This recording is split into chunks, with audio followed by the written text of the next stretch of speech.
I bought these two phones for the exact same price. Galaxy S23 Ultra, a 3-year-old flagship that originally cost over £1,200, and the Nothing 4B, a brand new mid-range phone that's £300. Back then, the S23 Ultra was the best phone that Samsung could make. It had the best cameras, the fastest processor, and basically every feature that they could squeeze into it. Whereas the Nothing phone was designed on a budget, focusing on a unique design such as the glyph bar and the essential AI tools. But 3 years later, the Ultra has lost so much value that these phones line up almost perfectly, which made me really curious. Does the Ultra still feel Ultra? Is the new mid-ranger enough to get the Ultra experience? And which one actually makes more sense? I had to find out, so I did a little bit of shopping. I moved my mouse, clicked on nothing, add to basket, boom. But with the used phone, I had to look through all of these listings to decide which one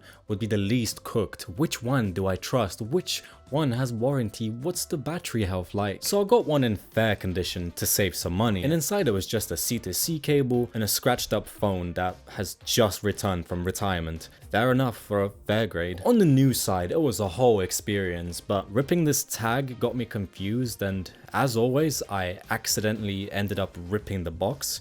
I love when that happens. Inside, you get a cool SIM ejector tool, a C2C cable, and a clear case, and a phone that has more personality than you. It feels like someone actually took their time to design all of this, and speaking of design, this is clearly what Nothing is focusing on. They want the phone to stand out. They want other people to notice it. It has glyph lights, little intricate details, screws, black buttons contrasting to the body, 2 humble cameras, and even this circle thing which serves absolutely no purpose. The design is not as crazy as their other phones, but the premise is the same.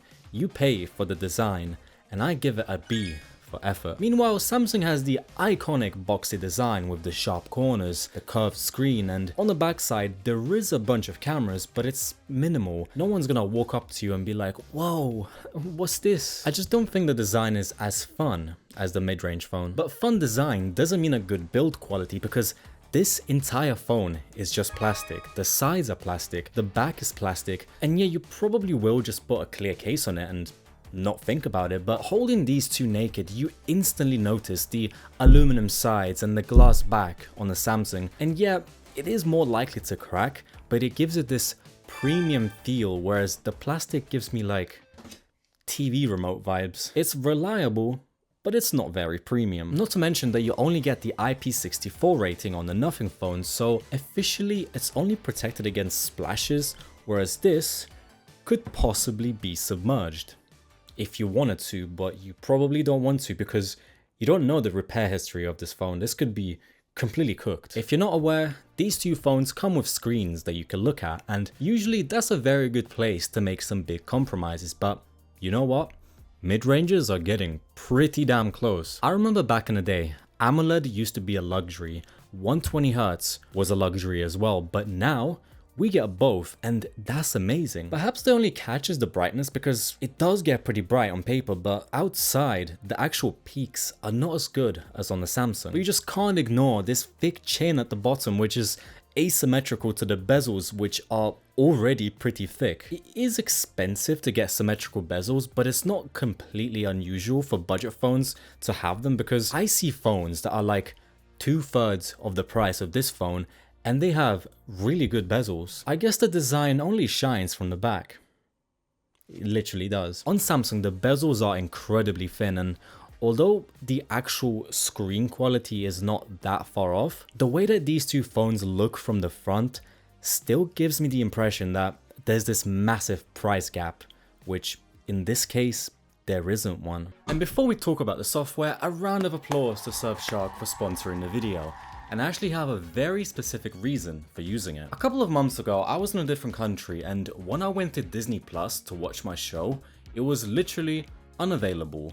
Oh no. Anyway, so I opened Surfshark, connected back to the UK, and now boom, Dragon Ball is back. With over 4,500 servers across 100 different countries, it feels like you can teleport anywhere. But it's not just a VPN, so I get a lot of dodgy emails, and these days, it's so easy to impersonate someone and steal all your details. But with the email scam checker, it quickly tells you if there are any signs of phishing, like a newly registered domain or certain keywords and manipulation tactics. It doesn't replace common sense, but having tools like this is genuinely useful. And one Surfshark account covers unlimited devices, so the entire house is sorted. So go to surfshark.com/snowball or use the code SNOWBALL at checkout to get 4 extra months of Surfshark VPN with a 30-day money-back guarantee, so just try it for yourself and decide. Anyway, thanks again to Surfshark, and now let's get back to the video.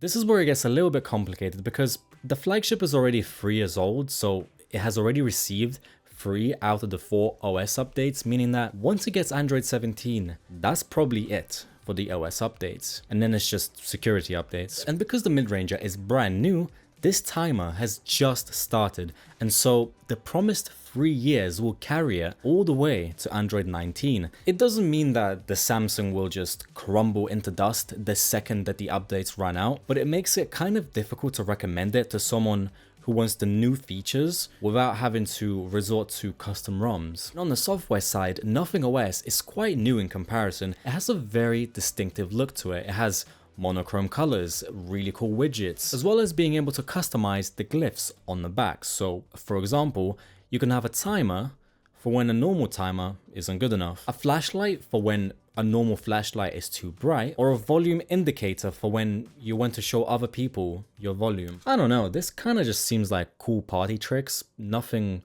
particularly life-changing. It is fun and unique, but nothing beats the customization of Good Luck on Samsung or the power of DeX. Now, cameras is one place where I think that you cannot replace an old flagship. And I'm not just saying that because the Samsung has like 69 cameras on the back.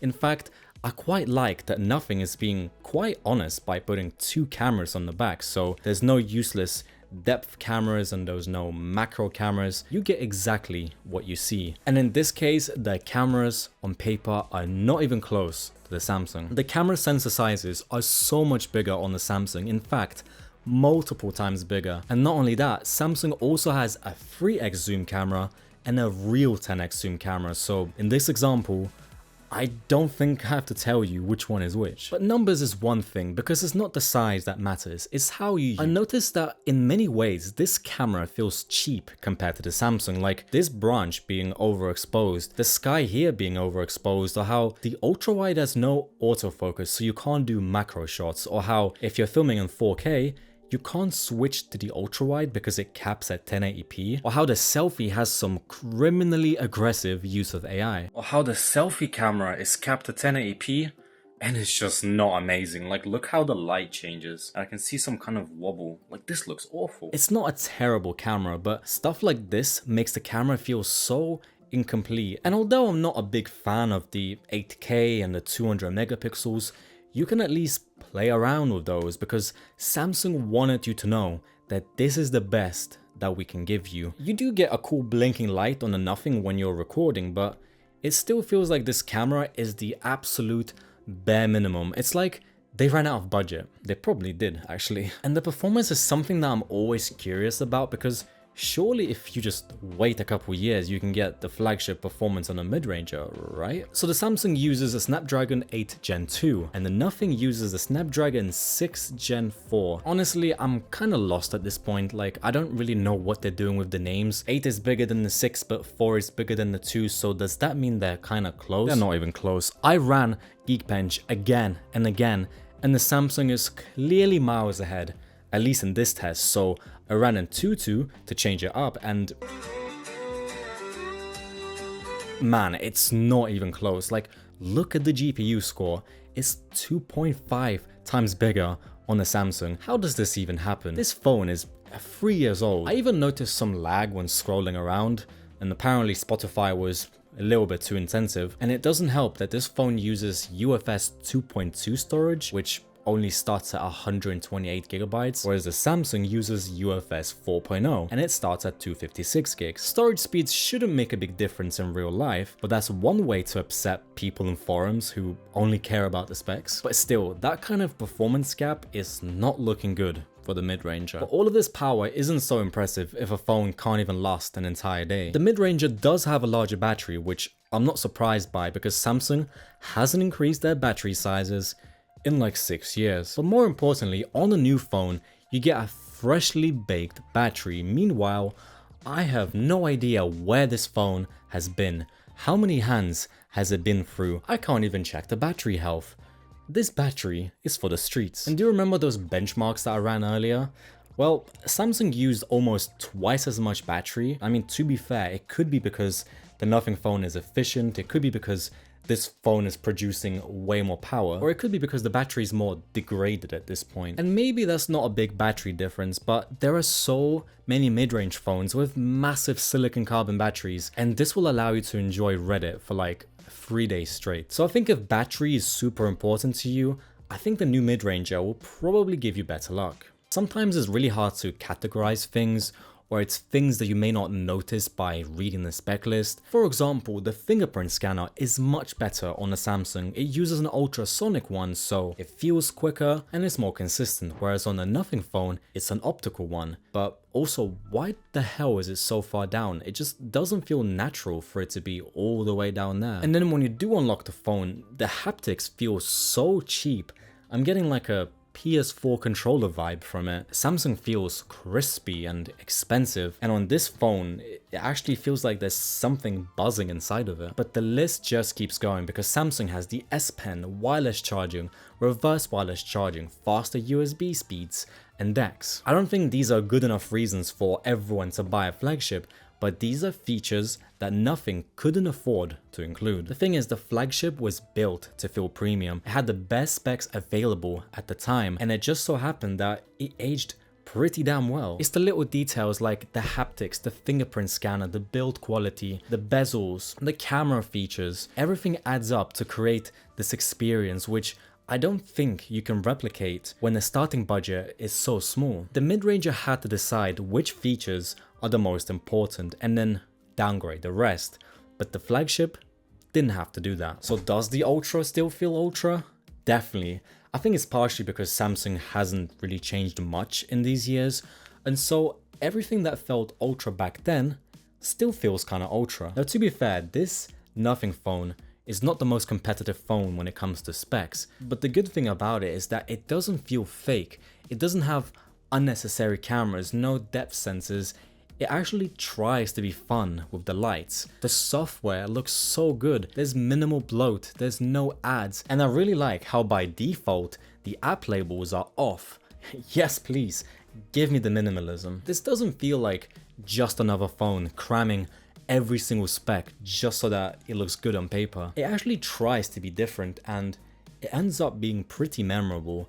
Imagine how many people are going to be impressed by the lights on the back of your phone. But it doesn't give you that Ultra experience. It gives you the essentials surrounded by a bunch of small compromises. It's like death by 1,000 cuts, but in this case it's death by 1,000 corners cut. For the same price, the flagship gives you much better cameras that have been optimized, nearly twice the performance, a more premium build, and a bunch of nice to have features which were not worth putting on this phone because of the budget. The only catch of the flagship is that you have to find a good deal, but there are websites that do give you like multiple years of warranty, so it's really hard justifying not buying refurbished. The mid-ranger will give you a peace of mind, but I think the older flagship is just a better phone. Anyway, let me know which phone you'd rather buy, and if you enjoyed this video, go wash your dishes, and I'll see you next time.